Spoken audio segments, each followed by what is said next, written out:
रात के 11 बज चुके थे। शिप्रा के किनारे चक्रतीर्थ शमशान में सन्नाटा था। अचानक एक नागा साधु की आकृति उभरी, राख से पुता शरीर, जटाएं हवा में लहराती।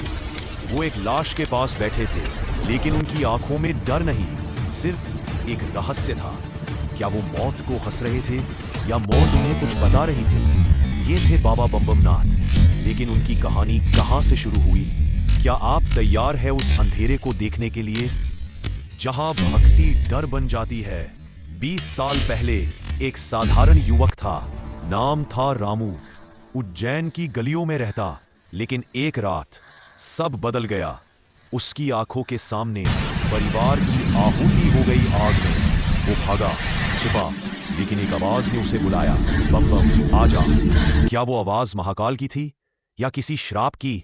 और फिर वो लौटा, एक अघोरी के रूप में। लेकिन क्या छिपा था उस आग के पीछे? सुनिए, अगर हिम्मत है। बाबा बम नाथ, महाकाल की धरती उज्जैन के वो योद्धा जो शमशान को अपना महल बनाते हैं। 20 साल से ज्यादा हो गए वो चक्रतीर्थ पर तप कर रहे हैं, नंगे पैर, राख लिपटे। समाज कहता है पागल, लेकिन वो जानते हैं अघोरी का रास्ता मोक्ष का द्वार है। रामू नाम का वो लड़का एक सामान्य परिवार से था, पिता व्यापारी, मां भक्त। लेकिन एक सावन की रात घर में आग लग गई, सब कुछ जलकर राख। रामू बच गया, लेकिन आंखों में वो जलन बची रही। दिन रात वो भटकता, महाकाल मंदिर के द्वार पर रोता, क्यों भोलेनाथ, क्यों मेरे साथ? फिर एक रात शमशान में एक बूढ़े अघोरी ने उसे देखा। बेटा, ये राख तेरी नई जन्म की शुरुआत है। रामू ने पूछा, गुरुजी, ये दर्द कब जाएगा? अघोरी हंसे, तू गले लगा लेंगे, शिव सब कुछ है, जन्म, मृत्यु, आग। उस रात से शुरू हुई साधना। रामू ने व्रत लिया, कभी पका खाना नहीं, कभी छत के नीचे नींद नहीं, शिप्रा में डुबकी, शमशान में ध्यान। लेकिन सस्पेंस ये था, हर पूर्णिमा को वो एक रहस्यमयी सपना देखते। एक काला साया आता, कहता, एक राज है तेरे परिवार की आग में, खोज वरना जल जाएगा सब। क्या वो सपना महाकाल का संदेश था या कोई श्राप? बाबा बम नाथ की भक्ति वो चिता की आग में नहीं जलती, बल्कि जलाती है अंदर का भय। वो मानते हैं जीवन और मृत्यु दोनों शिव के खेल। डर माया है, अहंकार असली मृत्यु। हर रात वो बम बम भोले का उद्घोष करते, मानो यमराज को ललकार रहे हों। लेकिन वो राज सालों तक छिपा रहा।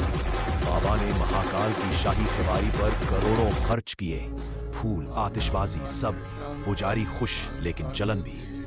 ये नागा कौन? मंदिर में घुसता क्यों है? एक दिन गर्भगृह में एंट्री बंद कर दी गई। बाबा गुस्से में बोले, मेरी भक्ति तुम्हारी कमाई छीन रही है, शिव सब देख रहे हैं। समाज हंसा, लेकिन रात को एक चमत्कार, एक बीमार बच्चा शमशान लाया गया, डॉक्टर हार चुके। बाबा ने राख लगाई, मंत्र फूंका, ओम नमो भैरवाय। सुबह बच्चा हंसता हुआ उठा। डॉक्टर हैरान, लेकिन बाबा मुस्कुराए, ये शिव की माया, लेकिन मेरा राज अभी बाकी है। फिर वो सपना आया, आग की रात का सच। पता चला आग लगी थी दुश्मन व्यापारी के इशारे पर। वो दुश्मन अब मर चुका, लेकिन उसका बेटा उज्जैन में छिपा था। बाबा गए, सामना किया, तेरा बाप जल गया, तू जल जाएगा अगर पश्चाताप ना किया। उस रात वो बेटा शमशान आया, रोया, माफी मांगी। बाबा ने गले लगाया, शिव क्षमा करते हैं। दुनिया के लिए बाबा बम नाथ डरावने लगते हैं। राख, शमशान, उद्घोष, ये सब शिव का प्रकाश है, नाशक, सृष्टिकर्ता, सत्य। उनकी भक्ति शांत नहीं, उग्र है, कच्ची, बिना फिल्टर की, जो समय को भी निगल ले। याद रखो, सच्ची साधना हमेशा आसान नहीं, कभी कभी वो आग बन जाती है जो पुराने ख्वाब जला देती है। बाबा कहते हैं, डर मत, विश्वास कर, शिव तेरे साथ है।